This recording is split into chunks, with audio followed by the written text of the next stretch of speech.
नमस्कार, आपण पाहत आहात बीपीएल न्यूज। मानवी हक्क अभियान ॲक्शन अँड एकल महिला संघटनेच्या वतीने सावित्रीबाई फुले यांची जयंती साजरी। मानवी हक्क अभियान ॲक्शन अँड व सावित्रीबाई एकल महिला संघटनेच्या वतीने माता सावित्रीबाई फुले यांच्या जयंतीचे औचित्य साधून मानवत पाथरी तालुक्यातील एकल महिलांच्या बैठकीचे आयोजन करण्यात आले होते।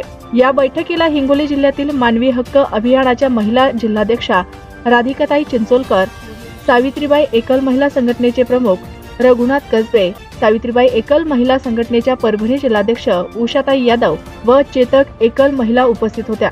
या बैठकीमध्ये सरकारने महात्मा गांधी रोजगार हमी योजनेमध्ये वेगवेगळ्या पद्धतीने वेगवेगळे बदल केलेले आहेत। हे बदल मजुरांसमोरील फार मोठे आव्हान आहे।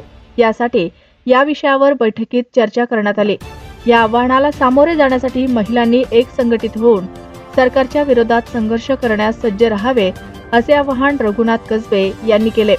यावेळी राधिकाताई चिंचोलकर यांनी आपले मत व्यक्त करताना सांगितले की ग्रामीण भागातील महिला ही शेतातील कामावर, वीट भट्ट्यांवर किंवा ऊस तोडीच्या कामावर आजही सुरक्षित नाही आणि म्हणून या महिला सुरक्षिततेच्या संबंधाने पोस्ट कायदा म्हणजेच महिला सुरक्षा कायदा हा सरकारच्या पातळीवरून ज्या काही या कायद्याच्या संबंधातील कमिट्या आहेत त्या कमिट्या ऍक्टिव्ह करून महिला सुरक्षेचा कायदा हा कडक करण्यात यावा व महिलांना संरक्षण देण्यात यावे, यासंबंधी आपले मत व्यक्त केले।